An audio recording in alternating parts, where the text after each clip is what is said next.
Monitor Bapak Yoman, apakah masih bisa membantu untuk support presentasi hari ini? Baik, terima kasih Bapak Yoman. Bismillahirrahmanirrahim. Assalamualaikum warahmatullahi wabarakatuh.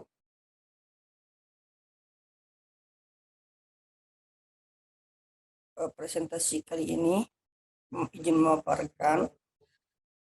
Jadi untuk kompetensi konseling multikultural dan keadilan sosial merupakan bagian integral dan dari identitas profesional konselor yang dipandang sebagai komponen penting dari praktek konseling.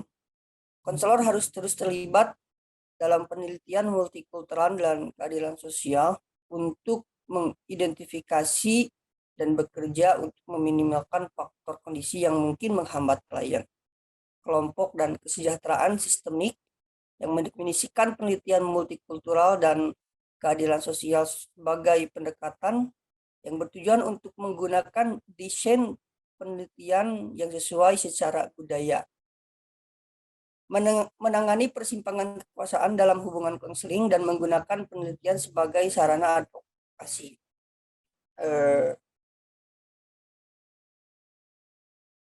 Hubungan antara kompetensi konseling multikultural dan keadilan sosial dan praktik konseling yang efektif memerlukan fokus yang disengaja pada sejarah dan perluasan penelitian yang relevan dalam penelitian konselor dan kegiatan beasiswa.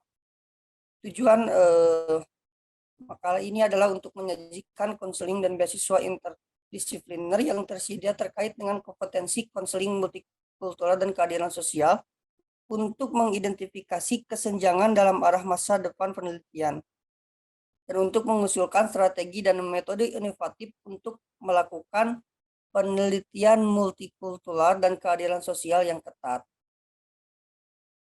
Implikasi untuk mempersiapkan sarjana konseling masa depan juga disertakan. Pertama, saya menyajikan gambaran singkat tentang bagaimana konsep kompetensi konseling multikultural dan keadilan sosial yang berkembang dan telah dinilai dalam literatur konseling sebelumnya. Masuk ke metode penelitian. Metode penelitian pribumi selaras dengan keterlibatan dalam penelitian konseling multikultural dan keadilan sosial, serta dengan 4 kualitas penelitian konseling yang disebutkan di atas. Penelitian pribumi menganut apa yang disebut dengan 4 RS indigenous research. Yang pertama, tanggung jawab atau akuntabilitas peneliti terhadap partisipan masyarakat dan dampak penelitian, rasa hormat atau keterlibatan dalam praktek metodologis yang melaporkan kembali temuan dan berbagai pengetahuan.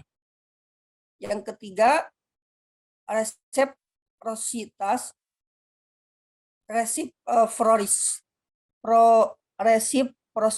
yang mengacu pada pembagian kekuasaan dengan partisipan oleh peneliti, dan hak dan peraturan atau penentuan nasib sendiri dan pengaturan diri peserta dari proses persetujuan hingga penyelesaian studi.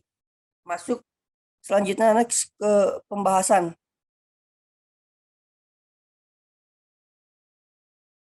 Pelatihan pengalaman dalam hal pengalaman klinis dan kegiatan penelitian di dalam dan luar kelas berguna untuk memperluas penelitian multikultural dan keadilan sosial.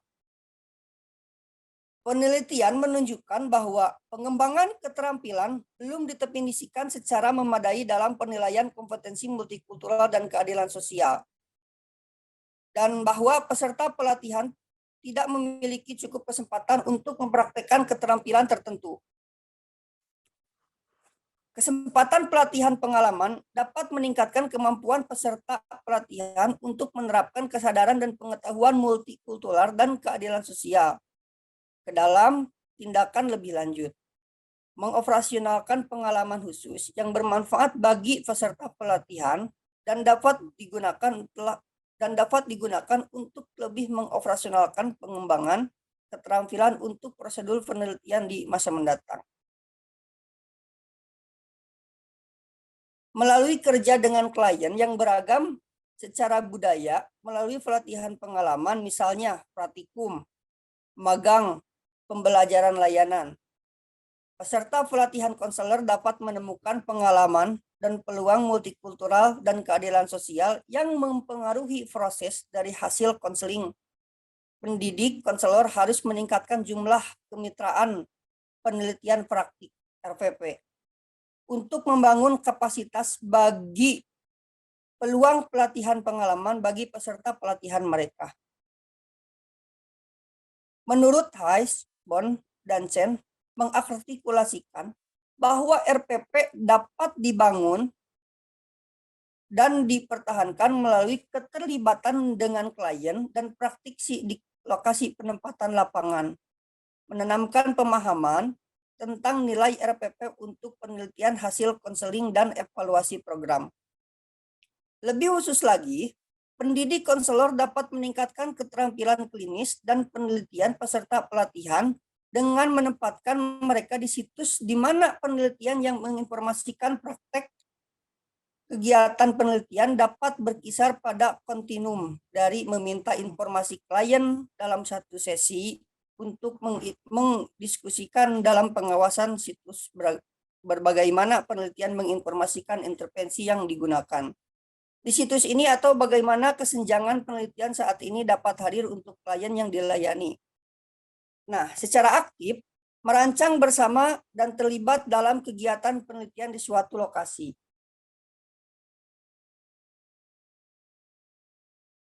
Nah, selanjutnya situasi dapat berpartisipasi sebagai bagian dari kegiatan penelitian yang dipimpin universitas atau perencanaan kurikulum untuk memastikan peserta pelatihan cukup siap untuk pekerjaan konseling multikultural dan keadilan sosial.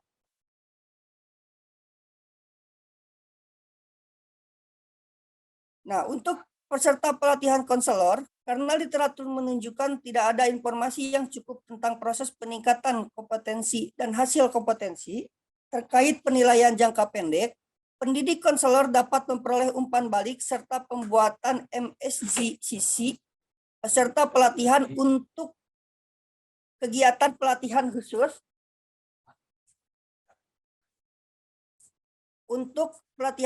di dalam dan luar kelas. Masukan ini harus diperoleh sebaik mungkin dari peserta pelatihan.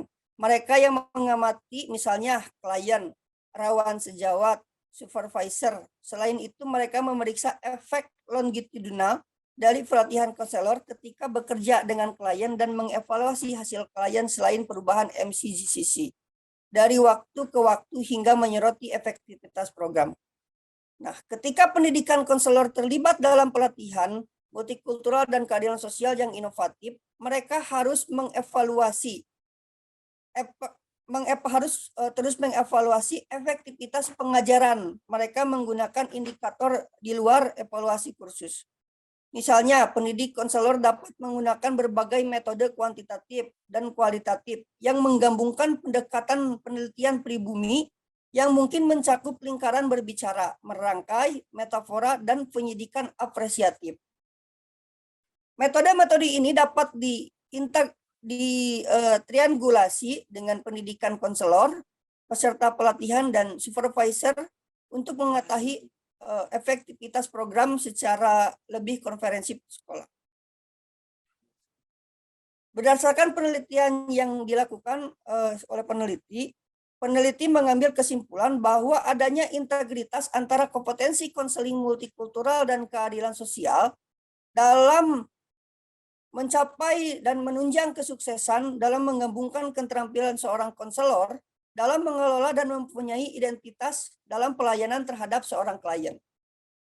Di samping itu, harus dibutuhkan melalui kerjasama dengan klien yang beragama secara budaya melalui pelatihan pengalaman, misalnya praktikum, magang, pembelajaran layanan.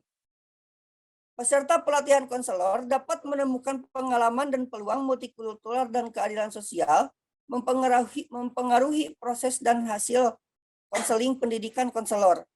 Harus meningkatkan jumlah kemitraan penelitian praktik untuk membangun kapasitas bagi peluang pelatihan pengalaman bagi peserta pelatihan mereka.